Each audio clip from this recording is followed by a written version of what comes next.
downloading today's episode of the Red Pill Investor. My name's John Ashley, a pseudonym of a realtor here in the great state of Arizona, here to help you with your real estate sales skills. Why? Well, it's just sort of my way to pay it forward for all the people who've given me the tips, the tricks, the things to say to get the contract signed when I needed it the most. Their only request of me? Well, pay it forward. Thank you so much for joining me today on this special episode of the Red Pill Investor, especially during this Investor Week special. Boy, I've got to tell you, it has been a lot of fun. And today, I have the distinct pleasure of sharing with you another executive one-on-one coaching client of mine by the name of Martel. Now, all week long, I've been getting great compliments and calls, as well as emails, private messages from people all across the United States telling me how much they really have enjoyed this series. And I just got to say, what a pleasure it has been to talk to these guys.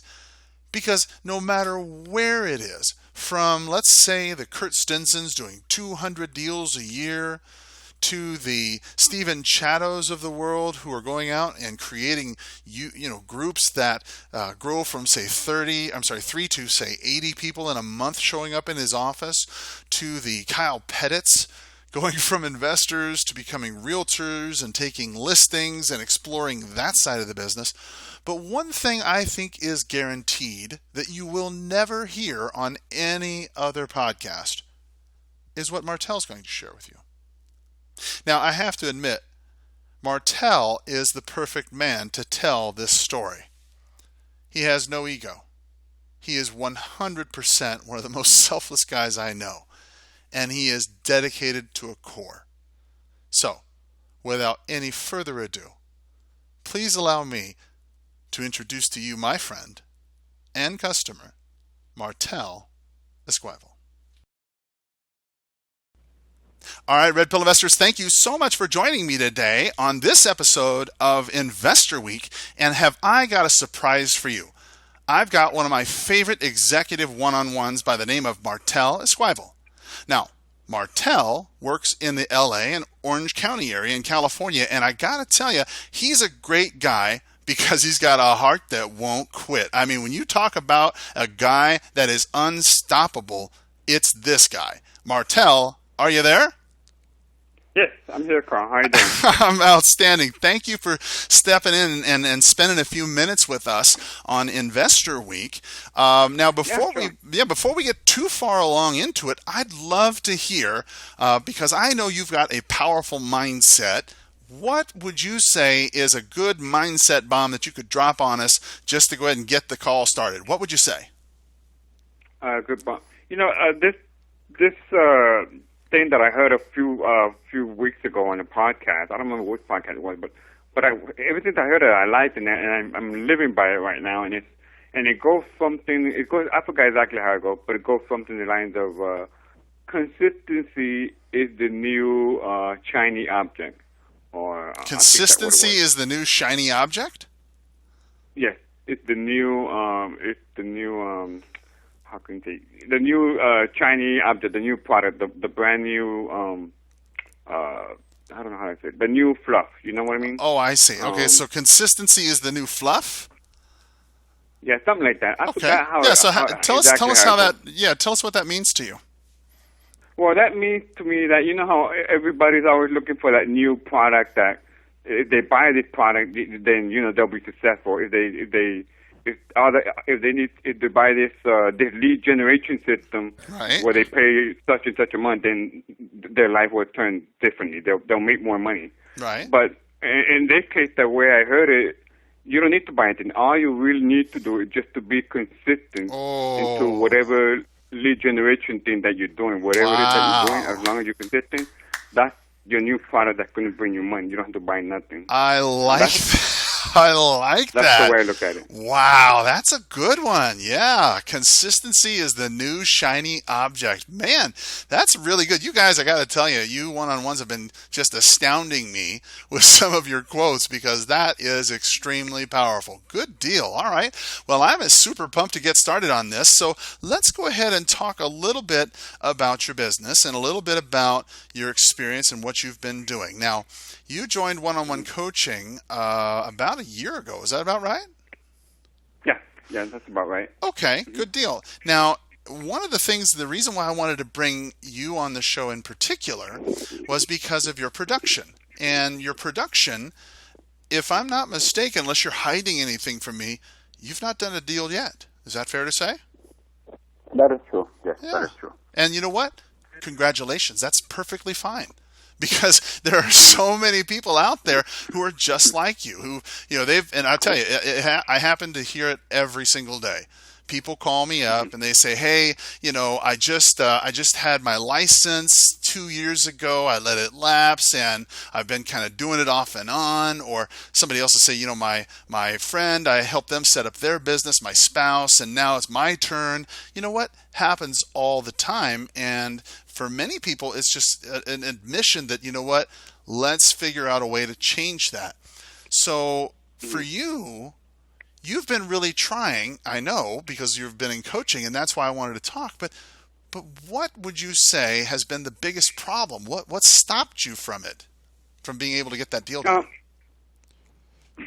Well, I think what was stopping me mostly is, even though I have a job, but I don't think it's really my job. I think my main thing is I procrastinate too much. I think that's my main challenge. And not only that, but I have options. That's another problem. When I prospect or when I don't feel like doing anything real estate related, I'm like, whatever. I'll just do it tomorrow. I mean, I'm tired. I have a job anyway. That check is still coming in anyway. I'm good. I'm okay. When you have an option, you don't really take it seriously. And so sometimes I think to myself, man, what if I got laid off from work tomorrow? Then what? Then what am I going to do? You have no option. You have no choice but to do this. So I think my biggest challenge for me was that I procrastinate too much and that I take this option thing too seriously. So I got to tell you, that's very powerful that you're willing to tell us that, and I want to say personally, thank you, because when I think of myself and I put myself in the spot that you're putting yourself in, that is a very exposed position.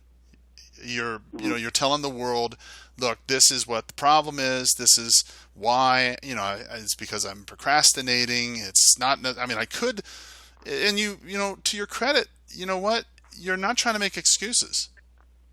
I can't tell you how many people, I can't tell you how many people would sit there and say, oh, I can't do it because of X. I can't do it because of Y.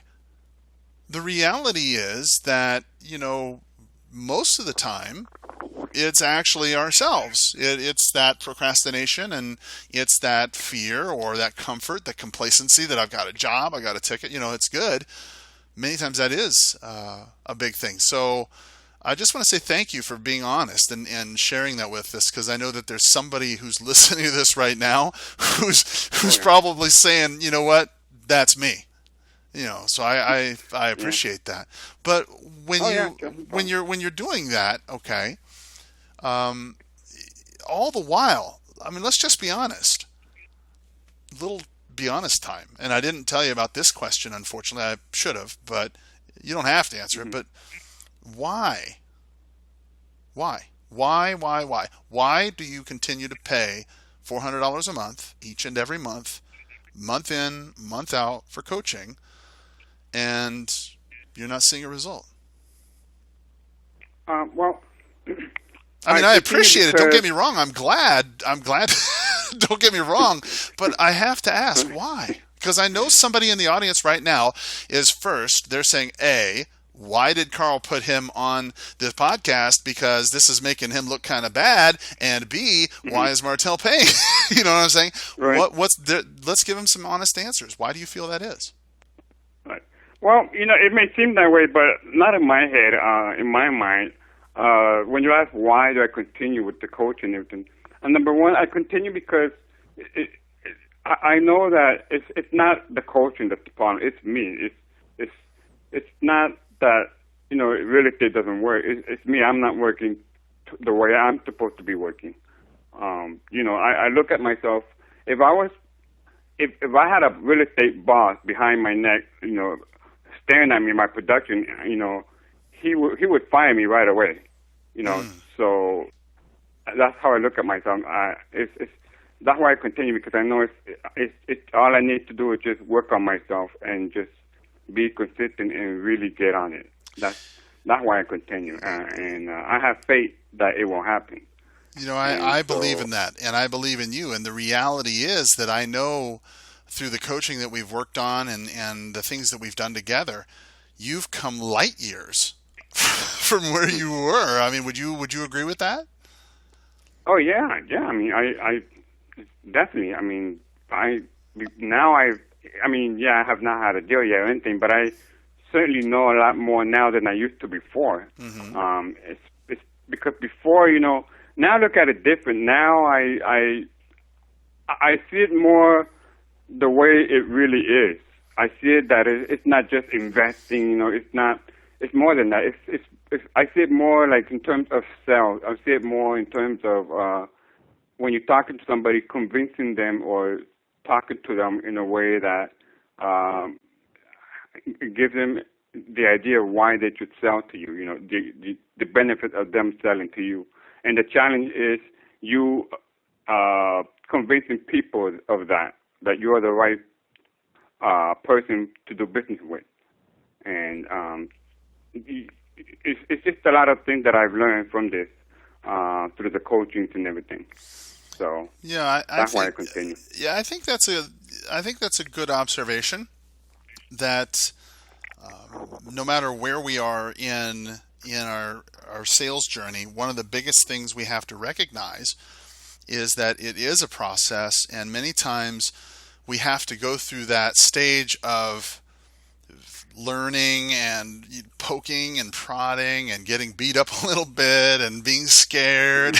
We have to kind of grow through that metamorphosis to where we can really take shape to be what we truly are meant to be.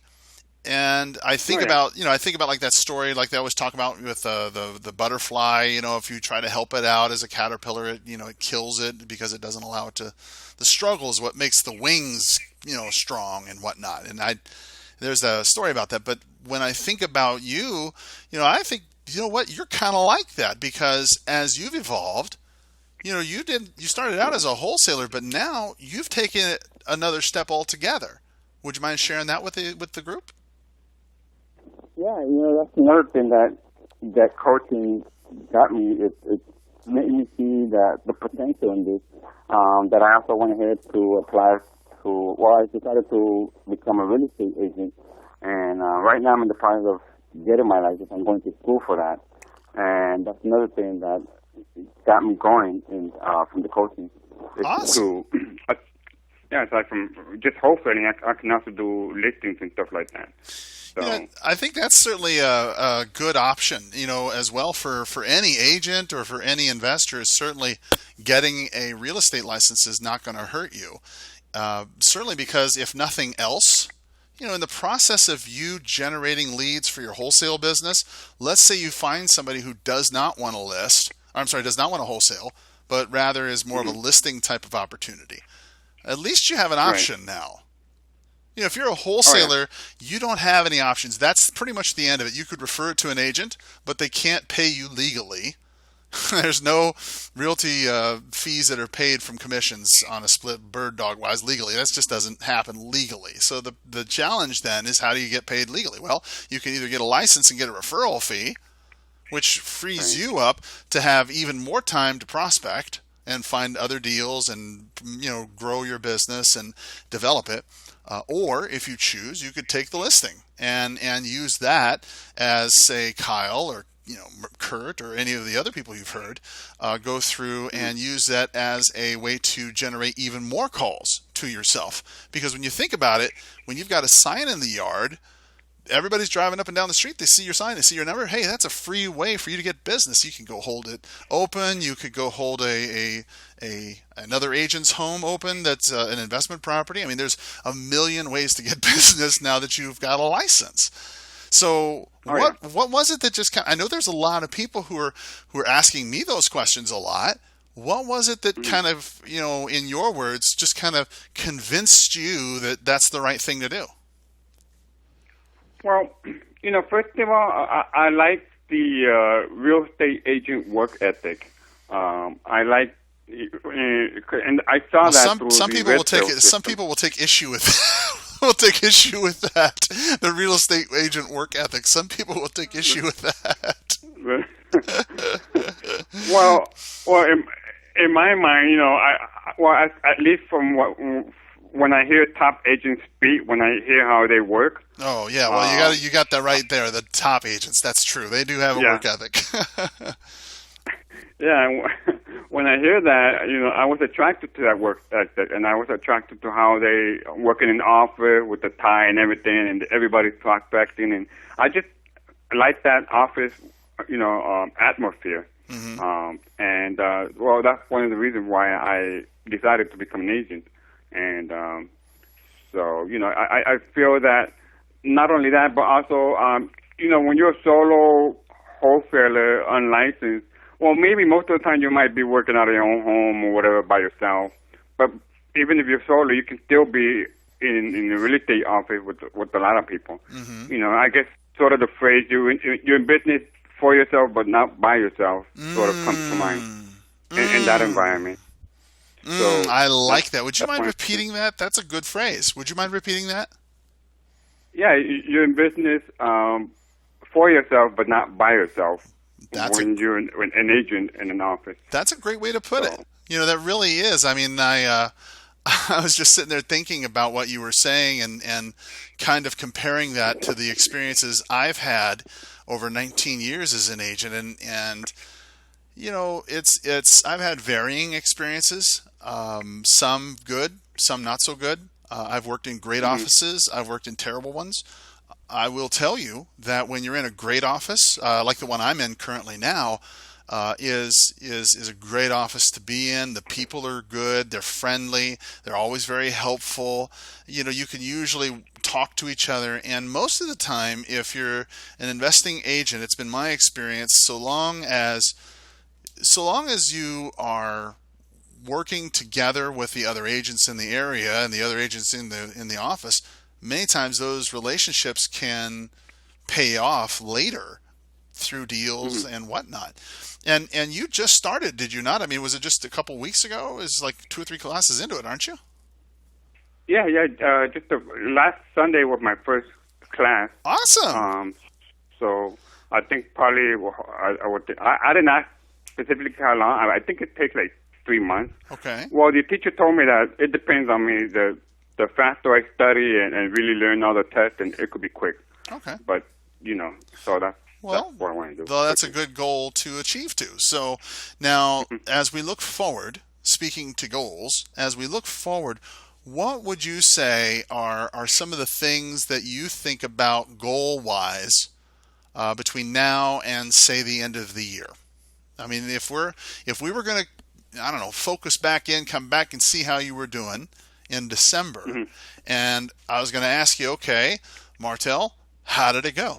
What would you want to say by the end of this year as a goal for yourself? Well, one of the goals that I have is that I want to make at least 30,000 by the end of every quarter. I want to have at least 30,000. In other words, 10,000 every month. Okay. That's one of my goals. All right, so 10,000 a month. All right, so let's just work backwards a minute. So if your thing, well, let's just say was 10,000 a month, and you're in Orange County in LA, is that right? Yeah. Okay, so that's certainly doable. I mean, you've got some issue. Certainly the dollar volume there is doable. However, there's obviously a lot of competition that you're going to have to face. On the appointments that you've gone to, have you faced some competition lately? Competition lately? Yeah, lately I have seen competition. I have heard from sellers, oh, I will, just to let you know, I have another person coming, or this other person already sent me the offer, but they're not sure they're qualified or not. Oh, I see. So yeah, I think competition. So in your mind, okay, looking back, let's say, I don't know, the last year or so, what would be in your mind some of the ideas that you would probably share with somebody who's new, or maybe in that spot that where they're trying to figure out what steps they should take next? What kind of advice would you give somebody as like I don't know, hey, this is what I didn't know. Had I known this, it might have made my journey a little easier. Or, hey, by the way, think about this. I mean, because obviously we all have something to share. And your part in this is paying it forward. Part of paying it forward for you is telling people who are just coming into this, or maybe a year ago, like you were. Let's give them some ideas to kind of make it easier, so they don't have to go through the hassle. Because heaven knows I had a whole bunch of my problems too. So what would some of your suggestions be? Yeah, it's funny you asked that, 'cause I was thinking about that, and I was like, man, if I would have done that, I would have been there already. Oh, really? What was that? That is so true. And so one of the things, here's what I would say, if I would have done consistently, like I was saying earlier, if I was consistently, at least, it didn't have to be too much prospecting. You know how sometimes you hear, I talk to 50 people a year, or 100 people, a day, 100 people a day. For me, just do what you can. If I would have done at least, just to begin with, 5 people a day, at least 1 hour before I go to work, consistently, Monday to Friday at least. If that's one of the things I should have done, and I would recommend people to do. Why would you say? And I agree with you. I'm not critiquing it, but I'm curious. Why would you say to call a minimum of certain people per day, or whatever, or consistency like that? Why is that particular part so important to you? Why do you feel that? Oh, well, in my case particularly, it's because what I've been doing lately is because me, for example, I only have like 1 hour or 2 hours before I go to work to prospect. Okay. And sometimes when I do prospect, I don't always talk to 5 people, because a lot of people don't pick up the phone. I get the answer machine, sometimes, things happen. So I would just keep it to 5. It doesn't have to be 5, but it could go 10 or 15, whatever. Okay. But to set a minimum standard for yourself is basically what I'm hearing. Right. Okay. Right. I think that's true. And I said that only to keep me like satisfied that, okay, 5 people, okay, that's fine, that's good. It's just a number just to keep me moving forward. Okay. That's all it is. Good deal. Okay, and I think that's true. That consistency certainly would, if you think about it, if you talk to simply 5 people per day, 5 days a week, that's 25 people a week. That's 100 a month, 1,200 a year. And out of 1,200 people, let's just pretend half those people were completely not motivated at all. That's 600. And out of 600 people, let's pretend half those people hated you. So you got 300. And out of 300, let's say that half of those people said, yeah, fine, we'll listen to you. That's 150. And then out of that 150, let's just pretend that half those people hated everything you had to say and threw you out. So now you got 75. And out of 75, let's just say half those people you got under contract. That's 30-something in a course of a year. 37. And let's just say out of those, half those people were overpriced because you didn't know what the heck you were doing, and you had to cancel it, and you only sold 15, 16? That's not a bad day, right? And the good news is, as you do this over and over and over and over and over again, you're just naturally going to get better. Oh yeah. So, Oh yeah. I think, my mentor, Mike Ferry, he taught me that, he says you want to use the law of momentum to your advantage. Hmm. And the law of momentum is simply what you're describing. When you take a small thing and you just repeat it over and over and over and over again, and when you complete that, what you'll find is you get this inertia, this momentum is just unstoppable. And I think you're 100% right. That's a great tip. What other kind of tips would you have if you'd only known then? Well, I guess the basic, of course, I know. First thing I would do is just get the scripts and learn them, Mm-hmm. and and what I recommend people is, get the script, and then if they can, what works for me is, I like to use Land Voice. Okay. The reason why is because, and you actually gave me this idea. Actually, it kind of Land Voice to me is kind of like my virtual assistant, because Okay. every morning I open it up and it already has a list prepared of calls that I need to make. Great. So I don't have to look for anybody on Craigslist and prepare my own list. That takes time. Good. So with Land Voice, it's all there. It's ready to go. Mm-hmm. You got your script. You got an hour. If you do have a job, maybe you got an hour before you go to work. Just call the people. Read from the script. Call the people pre-qualified, and do that consistently every day as much as you can. The way I see it, it's kind of like your heart. Your heart, it beats every day consistently, and if it stops, you die, or something happens to you, something bad happens to you. Well, that's how I'm looking at it now in my business. If I stop prospecting, my business is dying. I'm dead. That's awesome. It's a heart attack. That's a great metaphor for that. I like it. Yeah, so I would tell people, don't skip a beat. Keep on beating. It's tough sometimes, but you just gotta keep on beating that beat. I think we just found a title. Don't skip a beat, man. I like that one. I like that. Well, let me ask you one thing. I've got to be honest. One thing that is markedly absent from everything I've heard you say, and I don't even know the answer to this myself. I am curious. What, or have you done kind of direct mail or Google AdWords or something like that? Have you done that? No, I haven't done direct mail too much. I did it before one time. I was writing them, but I wasn't sending out too much. I was just sending very little, like maybe 30 or 50 a week. Mm-hmm. Okay. But and like Google AdWords or anything? Did you ever try anything Google AdWords or anything like that? No, I have not tried Google AdWords. What I had tried before was bandit signs. Mm-hmm. But back in that time, I did not hear about you. Mm-hmm. Or I didn't know about the scripts. Mm-hmm. So I wasn't really, I was talking to sellers, but I didn't know what to say. Mm-hmm. I was just hoping that our conversation would lead to a deal somehow by a miracle.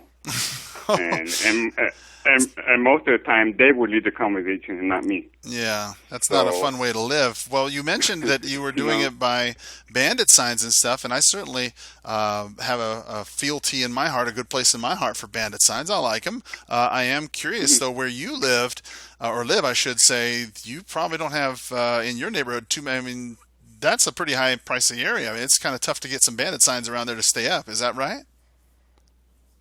Yeah, it is. It's pretty tough.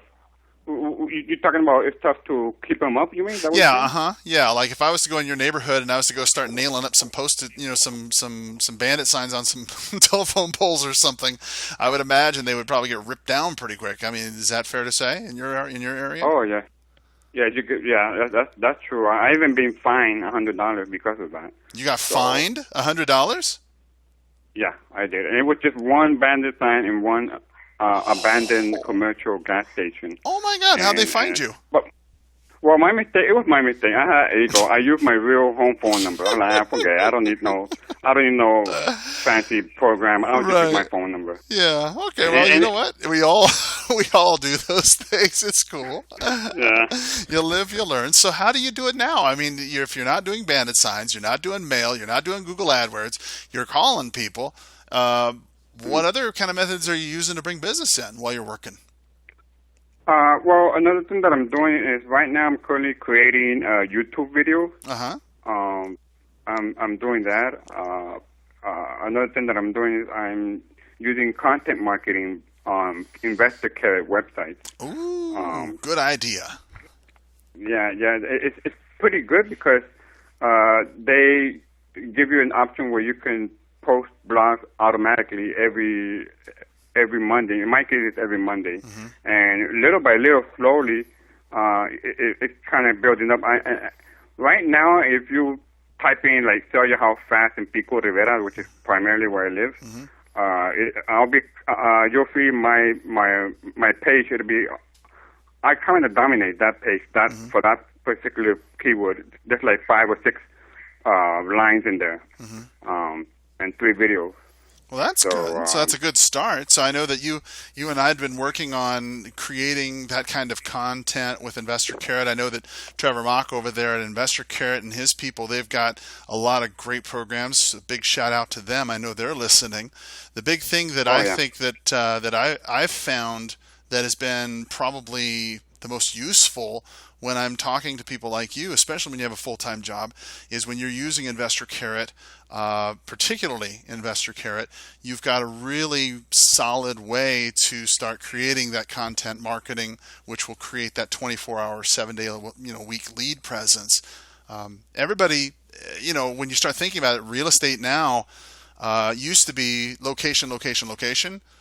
In my mind now, it's pretty much smartphone. I mean, how much of that smartphone space can you take? Are they bookmarking your stuff? Are they hearing about you? Are they, that's the way you want to approach your customers and clients. That's awesome. Good deal. Well, yeah, that's one thing I like about Investor Carrot. They are always up to date with the whole internet marketing laws and things. Like if you have a YouTube video and you want to know how a new Google thing is going to affect your video, well, with Investor Carrot, you're already included there. You're safe. You're good. Right. But yeah. they do that for you. For the updates That's what and I like stuff. about it. No, I agree. They've spent a lot of time on that, so that's a good thing. So as we close it up, all right, what would you say if you had 3 bits of information, 3 tips to get some in new business, 3 things that they need to work on, or connections they need to make, 3 somethings that a new person would need to do to that's under $100, okay, because they don't have a lot of money, that could really kind of help them and just kind of, give them that little push in the right direction so they can kind of get started on their sales journey. What would you recommend being a year out into the journey? What would you say? Under $100. Okay. Yeah. First thing, if you're brand new, I would say, get the scripts from the Red Pill Investor, copy them, make a copy, put it in a notebook, and also if you can, it's like $50 or $30 a month for a land voice for sale by owner. Get that plan for your city, and then as soon as you get that, just from the script, call people right there every day consistently. Call them, make sure they qualify, read the scripts, and set appointments. Go on appointments as much as you can. If you have a job, maybe 1 a week or 2, whatever, just something. And keep doing that. Like I was saying earlier, don't skip a beat. Just keep on beating, little by little. And I think that should get you going. That should get you up. That get the ball rolling right there pretty quickly. I think that's some powerful information. And what I heard you say, get a copy of the script so you know what to say, so you can practice it. Print them out, get them on a notebook, something like that. Role play it would be good. Then secondly, of course, perhaps go ahead and invest in getting a Land Voice subscription. You said that's about $30. Exactly. Yeah, that's you can find that at you can find that at 10minuteskill.com. We have a special Land Voice partner offer over there, so you can go over to 10minuteskill.com for that. And then the third thing I heard you say was to go ahead and just don't skip a beat. I mean, that's going to be the title of this, because it really is true about you. You've not skipped a beat, man. No matter what's happened, man, you just keep trucking. And that's how I know for you, you're destined for success. It's going to happen. You just keep trucking. You just don't skip a beat. Yeah, exactly. And one more thing I forgot to mention, and this has happened to me before, and it might happen to some people.